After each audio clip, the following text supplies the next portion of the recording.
The power of small gestures, a mother's 10-hour flight from Seoul to Los Angeles. Have you ever been on a long-haul flight? 10 hours confined in a small seat, surrounded by strangers, trying to get comfortable, maybe hoping to get some sleep? Now imagine this. Just before takeoff, a young mother walks down the aisle, handing out small bags to over 200 passengers. Inside, you find chocolates, earplugs, and a simple yet touching note. Hello, I'm Junwoo, and I'm 4 months old. Today, I am going to the US with my mom and grandmom to see my aunt. I'm a little bit nervous and scared because it's my first flight, which means I may cry or make too much noise. I will try to be quiet, though I can't make any promises. Please excuse me. My mom prepared this little goodie bag for you. It has some candies and earplugs. Please use them if it gets too noisy because of me. Enjoy your trip. Thank you. At first, people are surprised. A few look around, wondering if this is really happening. Then, one by one, smiles appear. Some passengers laugh softly, touched by the honesty of the message. Others show the bag to their seatmates. The flight attendants nod in appreciation, and just like that, the atmosphere shifts. This simple act of kindness did something remarkable. It transformed a routine flight into a shared experience. Instead of bracing themselves for a crying baby, passengers now felt a connection. Instead of annoyance, there was understanding. But why did this resonate so deeply? Why did this small gesture, a tiny bag with a note, chocolates, and earplugs, capture the hearts of so many? Let's take a deeper look. From the very beginning of human civilization, travel has required patience, endurance, and kindness from strangers.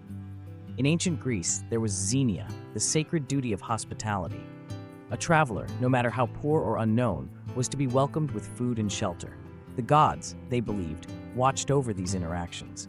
In medieval Europe, monasteries offered rest to weary travelers, not out of profit, but out of a moral obligation to help. In many Asian cultures, traditions of respect and care for guests remain central even today. This mother's small act, in a way, carries forward those traditions. She didn't have to do it. No airline required it. But she chose to, because she knew that a little consideration could go a long way. But beyond history, there's science behind why this worked so well. One reason? Reciprocity. Social psychology tells us that when someone does something nice for us, we feel an instinctive pull to return the favor, even if it's just with a kind smile or extra patience. Another reason? Emotional contagion. We mirror the emotions of those around us. A single act of kindness can spread, changing the energy of an entire group. That's exactly what happened on that plane. And then there's anticipation. This mother didn't wait for her baby to cry and passengers to get frustrated. She anticipated their concerns and addressed them before they became a problem. This is rare. Most of us only react to situations as they unfold.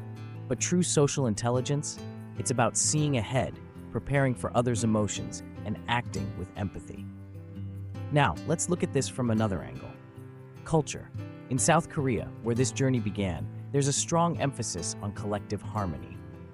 The concept of jong, a deep emotional bond between people, shapes many social interactions. Even in a space as impersonal as an airplane, this mother brought that value with her. And then there's the economic side of this. Businesses have long known the power of small gestures. Hotels offer complimentary treats. Airlines go the extra mile with thoughtful service. Not because they have to, but because they know that feeling cared for leaves a lasting impression. This flight wasn't a business transaction, but the same principle applied. The mother's act made people feel considered, and in return, they responded with warmth. Now let's step back and think. What would you have done if you were on that plane?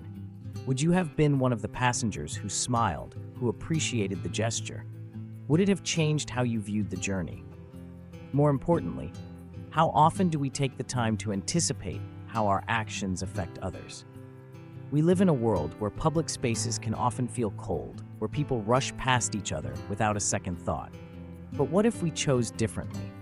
What if we saw shared spaces as opportunities, not just to coexist, but to connect?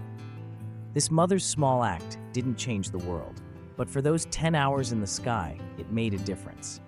And maybe, just maybe, that's enough to remind us that kindness, no matter how small, is never wasted.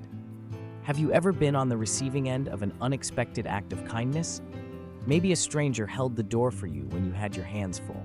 Maybe someone gave up their seat for you on a crowded train.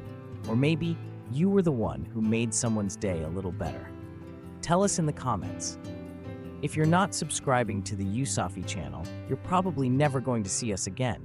But if you are, then congratulations, you're growing every day.